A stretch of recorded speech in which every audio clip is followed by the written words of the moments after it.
नई भाजपा के शिल्पकार पुस्तक विमोचन के आज के इस कार्यक्रम में मंच पर उपस्थित प्रदेश सरकार के मंत्रिमंडल के मेरे सभी सहयोगीगण, वित्त मंत्री श्री सुरेश खन्ना जी, कृषि मंत्री और पूर्व प्रदेश अध्यक्ष श्री सूर्य प्रताप शाही जी, मंत्रिमंडल के मेरे सभी अन्य वरिष्ठ सहयोगीगण, मान्य विधायकगण, जो मूल पुस्तक है the architect of the new BJP, इसके जो लेखक हैं वरिष्ठ पत्रकार श्री अजय सिंह जी, और इस पुस्तक के जो अनुवादक हैं कि नई भाजपा के शिल्पकार श्री सुनील त्रिवेदी जी, प्रकाशक हैं प्रभात प्रकाशन के श्री प्रभात कुमार जी, आज के इस कार्यक्रम में उपस्थित लखनऊ के विभिन्न क्षेत्रों में कार्य करने वाले सभी सुधीजन, उपस्थित महानुभाव, इस नई कृति के लिए मैं सबसे पहले श्री अजय सिंह जी को और उनकी पूरी टीम को हृदय से बधाई देते हुए विमोचन के अवसर पर उनका और उनकी पूरी टीम का मैं हृदय से अभिनंदन करता हूं।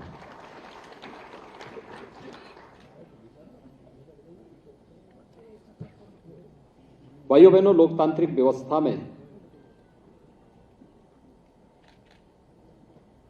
पार्टी की भूमिका क्या होनी चाहिए और पार्टी केवल एक संगठनात्मक ढांचा मात्र है या इससे इतर भी कुछ और, अगर ये सब देखना है तो भारतीय जनता पार्टी के संगठनात्मक कौशल को, जो पिछले 9-10 वर्षों के अंदर दुनिया की सबसे बड़ी राजनीतिक पार्टी के रूप में आज हम सब के सामने है, इसे आप देख सकते हैं। पार्टी सबसे बड़ी राजनीतिक दल दुनिया के अंदर तो है ही, लेकिन अपने संस्थापकों के द्वारा जिन मूल्यों और आदर्शों को ध्यान में रखकर के स्थापित की गई थी, उन सब के संरक्षण के साथ साथ, उन सबको अंगीकार करने के साथ साथ, जो भी पार्टी के संस्थापकों ने जिन बातों का उल्लेख स्थापना कालखंड में की थी, सरकार बनने के बाद उनका प्रभावी क्रियान्वयन, यह दूसरा पक्ष भी। अक्सर क्या होता है राजनीतिज्ञों के बारे में, अविश्वास का एक नया दौर शुरू होता है, और ये तब शुरू होता है जब कथनी और करनी में कोई समन्वय नहीं होता, आचार और विचार में समन्वय नहीं होता, जब व्यक्ति बोलता कुछ और है और करता कुछ और है। सरकार बनने के पहले और सरकार बनने के बाद जब उसमें व्यापक अंतर देखने को मिलता है, तब वह अविश्वास का प्रतीक बन जाता है। लेकिन भारतीय जनता पार्टी आज जिस दौर में है, जो कहा वही किया और जो किया उतना ही बोला। यह भारतीय जनता पार्टी ने प्रधानमंत्री मोदी जी के नेतृत्व में आज की भारतीय जनता पार्टी वही कहती है जो कर रही है, वही कर रही है जो बोलती है। कथनी और करनी में कोई भेद नहीं, आचार और विचार में कोई भेद नहीं। दूसरा, हम लोकतांत्रिक व्यवस्था में जी रहे हैं और लोकतांत्रिक व्यवस्था में लोकतंत्र की जो सबसे सहज और सरल परिभाषा दी है वह अमेरिका के पूर्व राष्ट्रपति इब्राहिम लिंकन ने दी थी। वह यानी लोकतंत्र क्या है? जनता का शासन, जनता के द्वारा, जनता के लिए। आपने देखा होगा प्रधानमंत्री पद के लिए नामित होने पर मोदी जी ने पूरे देश के अंदर एक आह्वान किया था, स्टैच्यू ऑफ यूनिटी। भारत के वर्तमान शिल्पी, जो वर्तमान भारत है, इसके शिल्पी के रूप में लौह पुरुष सरदार वल्लभ भाई पटेल की दुनिया की सबसे बड़ी प्रतिमा की स्थापना के समय हर गांव से और हर परिवार से लौह संग्रह और वहां की पवित्र मिट्टी का संग्रह करने का एक विशेष अभियान चला था।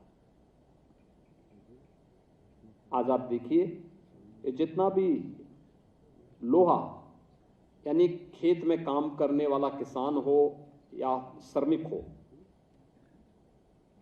या कोई कारखाना हो, वहां से थोड़ा थोड़ा लोहा जो एकत्र हुआ था, इस एकत्रीकरण ने आज दुनिया की सबसे बड़ी प्रतिमा लौह पुरुष सरदार वल्लभ भाई पटेल की गुजरात में स्थापित की है, सरदार सरोवर के तट पर। और केवल इन्हीं कार्यक्रमों में टेक्नोलॉजी का उपयोग कैसे होना है, टेक्नोलॉजी किस रूप में प्रभावी हो सकती है, संगठनात्मक रूप में करना है तो ऑनलाइन सदस्यता के अभियान को आगे बढ़ाया। 18 करोड़ सदस्य भारतीय जनता पार्टी के पास आज के दिन पर मौजूद हैं। और अगर इसी टेक्नोलॉजी का उपयोग करना है तो जनधन अकाउंट के माध्यम से दुनिया के अंदर पहला देश है जिसने हर गरीब का अपना बैंक का खाता खोल दिया। याद करिए, जब जनधन अकाउंट के लिए एक आह्वान हुआ था, बहुत सारे लोगों को लगता था कि ये तो एक लोगों को जो है केवल एक ख्याली पुलाव खिलाने की बात हो सकती है। लेकिन जब इस सदी की सबसे बड़ी महामारी के दौरान एक गरीब के खाते में पैसे देने की बात आई तो पैसा डीबीटी के माध्यम से अकाउंट में पहुंच गया। उसको बैंक जाने की आवश्यकता नहीं, उसके सामने किसी को चेक लेकर के जाने की आवश्यकता नहीं पड़ी। इतने बड़े पैमाने पर पैसे का लेन देन हर गरीब तक पहुंचाने का कार्य हुआ, लेकिन बिना किसी मानवीय हस्तक्षेप के। दूसरा, भ्रष्टाचार पर प्रहार का एक कितना सशक्त माध्यम बना। आज हम सब इस बात को देख सकते हैं कि हम कोई पैसा यहां से भेजते हैं, देश के अंदर 4 करोड़ गरीबों के मकान बने, मकान का एक एक पाई गरीब के खाते में जाता है।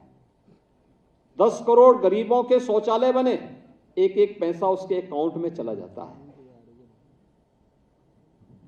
विकास की बड़ी से बड़ी परियोजना का लाभ किसी गरीब को देना है, पैसा सीधे उसके अकाउंट में पहुंचता है।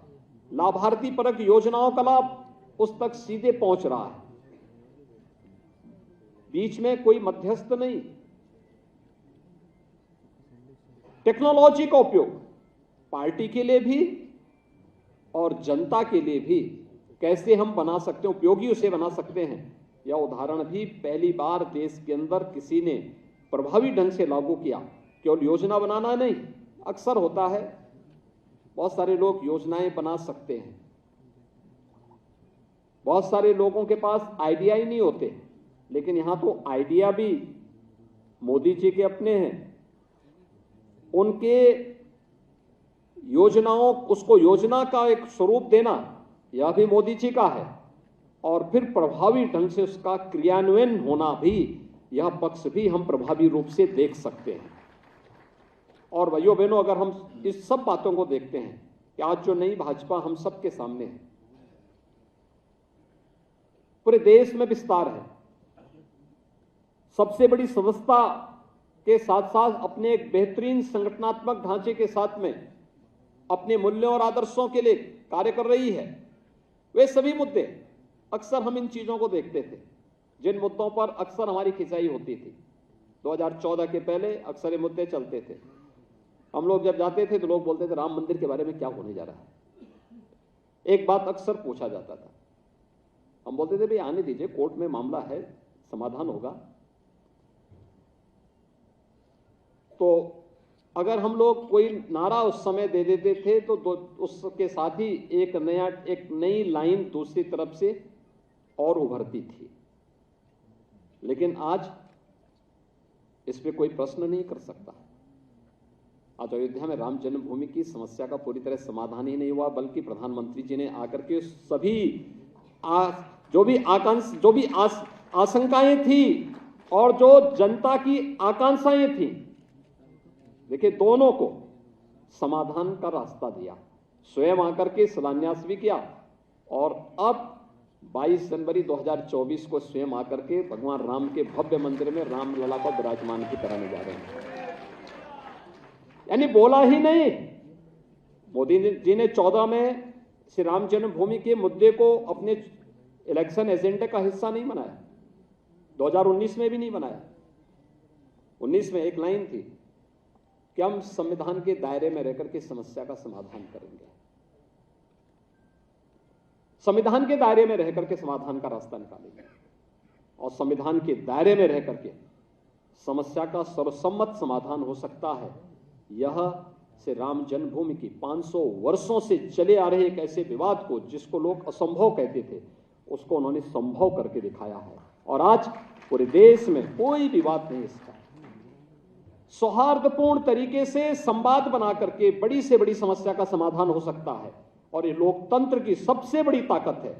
इस ताकत का उपयोग अगर किसी ने प्रभावी ढंग से किया है, वह मोदी जी ने करके दिखाया। ये बहुत सारी चीजें थी और मैं कह सकता हूं केवल न्यू बीजेपी ही नहीं, बल्कि प्रधानमंत्री मोदी जी आज एक नए भारत के शिल्पी भी हैं, एक नए भारत के शिल्पी। एक भारत श्रेष्ठ भारत की परिकल्पना को जिन्होंने प्रभावी ढंग से लागू भी किया, पूरे देश के अंदर उसके दर्शन होते हैं। हमें याद है, मुझे अलग अलग कालखंड में प्रदेश, अलग अलग वर्षों में, अलग अलग समय में देश के अलग अलग कोनों में जाने का अवसर प्राप्त होता हुआ है और मैंने वहां की परिस्थितियों को बहुत नजदीक से देखा है। चाहे वह जम्मू कश्मीर हो, चाहे वह पूर्वोत्तर के राज्य हो, चाहे वह दक्षिण के राज्य हो और चाहे उत्तर भारत के ही विभिन्न राज्य। इन सभी राज्यों में अलग अलग समय में हमें जाने का अवसर प्राप्त हुआ और वहां की कार्य पद्धति को बहुत नजदीक से देखने, जानने, सुनने, जनप्रतिनिधियों के साथ साथ आम जनमानस के साथ भी संवाद बनाने का अवसर प्राप्त हुआ। आश्चर्य होता है हमें कि आखिर 1947 से लेकर के अब तक उन भावनाओं को समझने का प्रयास उस 2014 तक क्यों नहीं किया गया, जो 2014 के बाद प्रभावी ढंग से क्रियान्वित हुई तो उसके परिणाम भी सामने देखने को मिले। आज कश्मीर से धारा 370 समाप्त हुई, कश्मीर में शांति और पर्यटन के एक नए दौर में कश्मीर विकास की एक नई ऊंचाइयों को छूता हुआ दिखाई देता है। अब कश्मीर इशू नहीं, कश्मीर में अब इस बात की चर्चा होती है कि पाक अधिकृत कश्मीर के लोग इस बात को कहते हैं साहब हमें भी भारत का हिस्सा बनाइए। ये एक नई सोच है। ये बात वहां से हो रही है कि साहब हमें पाकिस्तान से मुक्ति चाहिए, क्योंकि इस जलालत को झेलने से अच्छा है कि हम भारत का हिस्सा बने और विकास में भागीदार बने। ये करके एक लंबी रेखा कश्मीर के माध्यम से मोदी जी के नेतृत्व में आज की नई सरकार ने और नई भाजपा के माध्यम से ये सब चीजें आज सामने देखने को मिल रही हैं। हमें पूर्वोत्तर के राज्यों में देखने को मिलता था क्या स्थितियां होती थी, जाना कठिन होता था। एक समय तो आजादी के तत्काल बाद तो वहां परमिट सिस्टम लागू कर दिया गया था, अपने ही देश में परमिट लेकर के हम जाएंगे। दोनों जगह, जम्मू कश्मीर के अंदर भी, पूर्वोत्तर के भी कई राज्यों में डॉक्टर श्यामा प्रसाद मुखर्जी जी को अपना बलिदान देना पड़ा था कश्मीर के लिए। उनको नारा देना पड़ा था, एक देश में दो विधान, दो प्रधान और दो निशान नहीं चलेंगे, और इसके लिए वे अपने आप को बलिदान कर दिए थे। लेकिन आज आप देख रहे होंगे कि परमिट सिस्टम कुछ भी नहीं। कश्मीर से धारा 370 सदैव के लिए समाप्त हो गई। कश्मीर लोकतंत्र और विकास की एक नई धारा के साथ आगे बढ़ता हुआ दिखाई दे रही है। परिवारवाद, यानी वहां पर लोकतंत्र के नाम पर जो लोग हावी थे, जो वहां का शोषण करते थे, विकास के नाम पर बाधक थे, बैरियर थे, वे आज एक और गए और लोकतंत्र के नाम पर सही लोग आज वहां नेतृत्व देकर के आम जनमानस के साथ संवाद बनाते हुए विकास की प्रक्रिया के साथ और पर्यटन की नई संभावनाओं के साथ जम्मू कश्मीर को देख रहे हैं। पूर्वोत्तर के राज्यों में व्यापक संवाद के माध्यम से जो एक अलगाववाद चरम पर था, आज वह पूरी तरह समरस होकर के उन्हें गौरव की अनुभूति होती है यह कहने में, अब 2014 के पहले पूर्वोत्तर के भारत और 2014 के बाद के पूर्वोत्तर के भारत को आप देखिए, आपको जमीन आसमान का अंतर देखने को मिलेगा। आज वहां पे अधिकतर राज्यों में भारतीय जनता पार्टी की सरकार है। अरुणाचल में भारतीय जनता पार्टी है, त्रिपुरा में भारतीय जनता पार्टी है, असम में भारतीय जनता पार्टी है, मणिपुर में भारतीय जनता पार्टी है, मेघालय में भारतीय जनता पार्टी सहयोगी दल के रूप में है, नागालैंड में भारतीय जनता पार्टी सहयोगी दल के रूप में है। यानी इन 7 राज्यों में से 6 राज्यों में भारतीय जनता पार्टी से मिलकर के या भारतीय जनता पार्टी की अपनी सरकारें हैं और बेहतर संवाद है। योजनाओं का लाभ वहां लोगों को मिल रहा है और लोगों को पहली बार इस बात का एहसास हो रहा है कि हां, हम भी स्वतंत्र भारत के नागरिक हैं और भारत हमारा देश है। यह पूर्वोत्तर के राज्यों के लोगों के अंदर इस प्रकार का भाव पैदा करने का कार्य हुआ। हमने कहा ही नहीं, बल्कि मोदी जी के नेतृत्व में यह वहां पर भारतीय जनता पार्टी ने करके दिखा दिया। दक्षिण के राज्यों में जिस प्रकार की भाषा की समस्या को लेकर के अक्सर विवाद खड़ा किया जाता था, आज इस समस्या पूरी तरह समाप्त। आज भारत के अंदर तो प्रधानमंत्री मोदी जी अपनी राजभाषा के माध्यम से पूरे आत्मविश्वास के साथ अपनी बातों को रखते हैं, बल्कि वैश्विक मंच पर भी हिंदी में अपने भाषण के माध्यम से दुनिया को भारत की ओर सोचने और भारत के बारे में जानने की एक नई उत्सुकता उनके मन में पैदा कर देते हैं। उत्तर भारत का जो हिंदी बेल्ट कहा जाता था, यह अपनी बीमारीपन के कारण, आर्थिक विपन्नता के कारण ये बीमारू राज्यों की श्रेणी में थे। आज आपने देखा होगा कि ये सबसे उभर करके उत्तर प्रदेश बीमारू राज्य से उभर गया, मध्य प्रदेश बीमारू राज्य से उभर चुका है, राजस्थान उस दिशा में तेजी के साथ आगे प्रयास किया, अन्य राज्यों में एक नई प्रतिस्पर्धा खड़ी हुई है। हमें भी विकास की मुख्य धारा के साथ जुड़ना है। आर्थिक संपन्नता के साथ देश की अर्थव्यवस्था को सुदृढ़ बनाने में हम भी योगदान दे पाएंगे। एक स्वस्थ प्रतिस्पर्धा के दौर को 2014 के बाद प्रत्येक नागरिक ने देखा। शासन की योजनाएं बिना भेदभाव के कभी हुआ? 1952 से देश के अंदर पहले आम चुनाव से लेकर के यह देश जाति, मत, मजहब, क्षेत्र और भाषा से कभी उभर नहीं पाया था। इससे इतर मुद्दे ही नहीं हो पाते थे। उन्हीं संकीर्ण दायरों में रह करके जो अपने को सबसे बड़े सांप्रदायिक सौहार्द के रूप में स्थापित करते थे, जो लोग ये मानते थे कि नहीं वे एक आइकॉन बन सकते हैं सौहार्द के, उन लोगों ने जातिवाद को फैलाने में और क्षेत्रीय आधार पर या भाषाई आधार पर देश को विभाजन करने में कोई संकोच नहीं किया। योजनाएं भी बनती थी, इसी बात को लेकर बनती थी। लेकिन याद करिए, जब प्रधानमंत्री पद की शपथ ली, पहला अभिभाषण मोदी जी ने दिया था, उन्होंने एक बात कही थी। उन्होंने कहा था, हमारी सरकार किसी व्यक्ति, किसी जाति, किसी मत, किसी मजहब, किसी क्षेत्र और भाषा को लेकर के कार्य नहीं करेगी। हमारा तो एक ही नारा होगा, सबका साथ और सबके विकास का। अरे सबका साथ और सबका विकास का केवल नारा ही नहीं है, एक हकीकत भी है। योजनाओं का लाभ बिना भेदभाव के सभी लोगों को प्राप्त हुआ। कोई व्यक्ति, कोई जाति, कोई मत, कोई मजहब, कोई क्षेत्र, कोई भाषा ये नहीं कह सकता आज के दिन पे साहब हमारे साथ भेदभाव हुआ है। कोई नहीं कह सकता। वे लोग भी नहीं कह सकते जो आजादी के बाद सबसे ज्यादा जिन लोगों को ध्यान में रखकर के योजनाएं बनती थी, आज वे भी नहीं कह सकते। यानी योजनाएं उनके नाम पे बनती थी, लेकिन वे विपन्न के विपन्न ही रह गए।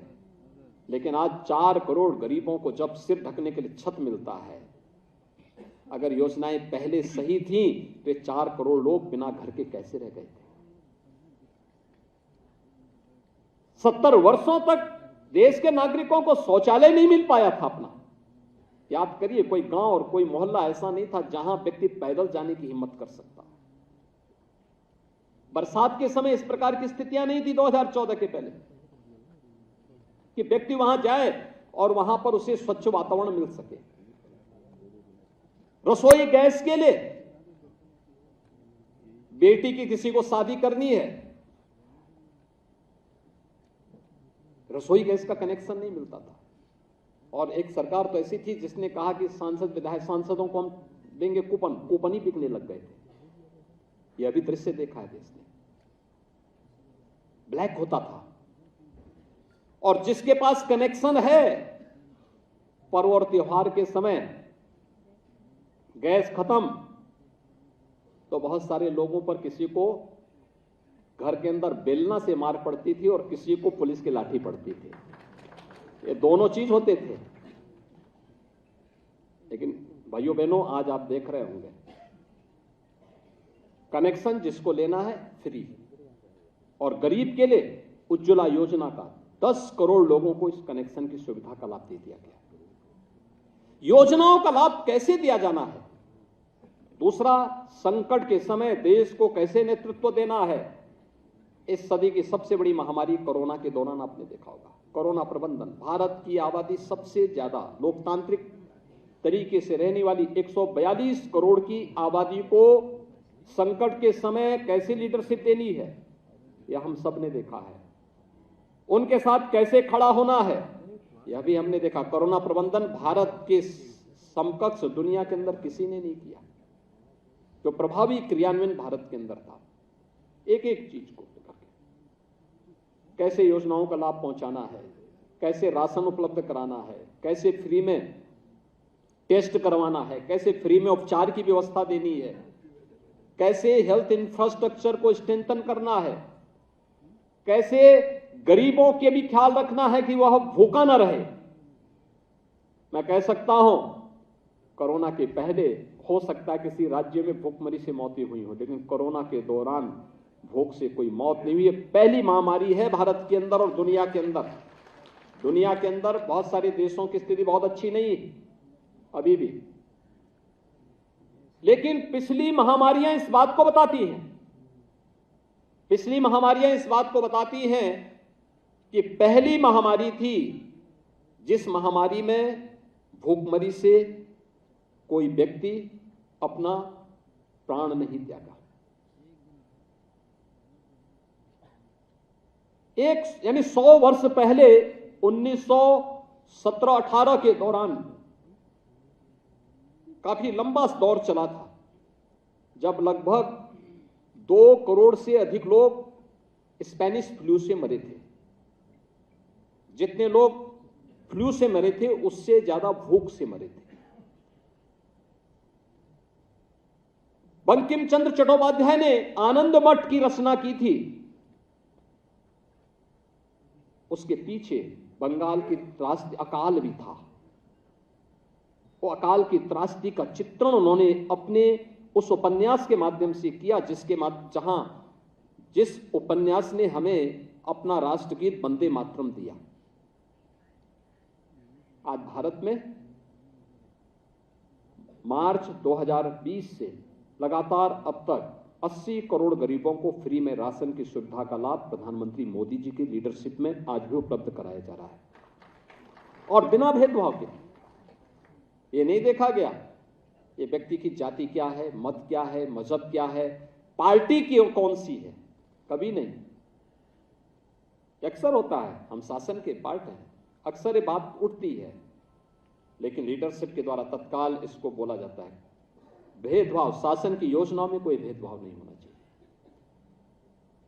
दूसरा, मोदी जी के नेतृत्व में अकेले भारतीय जनता पार्टी है जो इस बात को कहती है अपने कार्यकर्ताओं से कि कभी अगर देश और पार्टी के हित में से किसी एक को चुनना है तो हमारे लिए नेशन फर्स्ट है, देश पहले है, पार्टी फिर है, और फिर परिवार है, और फिर स्वयं का हित अंतिम होना चाहिए। यह केवल भारतीय जनता पार्टी है। और मुझे लगता है कि उस नई भाजपा और नए भारत के निर्माता के रूप में मोदी जी का जो ये स्वर्णिम काल चल रहा है, उनका ये यशस्वी नेतृत्व पूरे देश को लगातार प्राप्त हो, या हम सब परमपिता परमेश्वर से प्रार्थना करें। मैं न्यू बीजेपी के बारे में जो यहां पर मूल पुस्तक लिखी the architect of the new BJP, इसके लिए अजय सिंह जी को हृदय से उनका अभिनंदन करता हूं कि उन्होंने एक लंबे प्रयास शोध के बाद इस पुस्तक को रचा है। बहुत सहज भाषा में, सरल भाषा में, पत्रकार हैं तो स्वाभाविक रूप से भाषा पे उनका अधिकार होगा, और एक पत्रकार के रूप में बिना किसी उसके उन्होंने इसमें शब्दों का चयन और उसकी रचना की है, उसका उन्होंने समावेश किया, और अनुवादक के रूप में भी यहां पर त्रिवेदी जी ने उसको बखूबी बहुत सहज और सरलता के साथ, अक्सर होता है कि हम अनुवाद में बहुत क्लिष्ट शब्दों का समावेश कर देते हैं जो लोगों को कभी कभी समझने में दिक्कत होती है, एक सामान्य नागरिक के लिए सहज और सुग्राह्य नहीं हो पाता, लेकिन बहुत ही सहज और सरल भाषा में त्रिवेदी जी ने उसको भी अनुवादक के एक अच्छे अनुवाद करते हुए इस पुस्तक को, कि नई भाजपा के शिल्पकार इस पुस्तक को यह स्वरूप दिया है। और प्रभात प्रकाशन से तो कहना ही क्या है, मुझे लगता है कि प्रभात प्रकाशन एक लंबे समय से ऐसा लगता है जैसे भारत और भारतीयता के बारे में, भारत के राष्ट्रीय मूल्यों और मुद्दों को लेकर के जब कोई कृति आती है तो ऐसे लगता है कि प्रभात जी को स्वयं, प्रभात प्रकाशन और प्रभात जी स्वयं ये मानते हैं कि जैसे उनकी स्वयं की कृति है, और उसको लग करके कार्यकर्ता के रूप में उसके प्रति आत्मीय भाव रखते हुए उस पूरे अभियान को यज्ञ के आहुति के समान उसमें अपना पूरा संपूर्ण समर्पण के साथ उस कार्यक्रम को सफलता की नई ऊंचाई तक पहुंचाते हैं। और आज इन तीनों विभूतियों ने यहां लखनऊ में आकर के इस पुस्तक के विमोचन कार्यक्रम में यहां पर अपना समय दिया है। मेरे मंत्रिमंडल के कई मंत्रीगण यहां आज लखनऊ में मौजूद हैं, क्योंकि इस संजोग ही कहेंगे कि फ्राइडे के दिन मंत्रियों का लखनऊ में रहना बहुत कठिन हो जाता है। मंडे ट्यूसडे के लिए मंत्रियों से कहा गया है कि वे लखनऊ में मौजूद रहेंगे, अगर कोई शासकीय बैठक या कोई अन्य कार्यक्रम नहीं है तो। शेष अन्य दिनों में उनको फील्ड में रहना होता है, अलग अलग क्षेत्रों में रहना है, लेकिन फिर भी हमारे काफी मंत्रिमंडल के मेरे सहयोगीगण आज इस कार्यक्रम में यहाँ पर उपस्थित हुए हैं, माननीय विधायकगण उपस्थित हुए हैं, समाज के विभिन्न तबकों से जुड़े हुए यहाँ पर अलग अलग, यहाँ पे मीडिया से भी जुड़े हैं, अधिवक्ता भी जुड़े हुए हैं, समाज जीवन से जुड़े हुए तमाम अलग अलग फील्ड से जुड़े हुए महानुभाव, लखनऊ की विभूतियाँ यहाँ पर आई इस कार्यक्रम के साथ जुड़ी हुई हैं। मैं इन सब का भी हृदय से अभिनंदन करता हूँ, इन्हें साधुवाद देता हूँ और विश्वास व्यक्त करता हूँ कि कम से कम सूचना विभाग एक काम जरूर करे, जो इस कार्यक्रम में आया है उन लोगों तक इस पुस्तक की एक प्रति जरूर पहुंचाने का कार्य कर देंगे।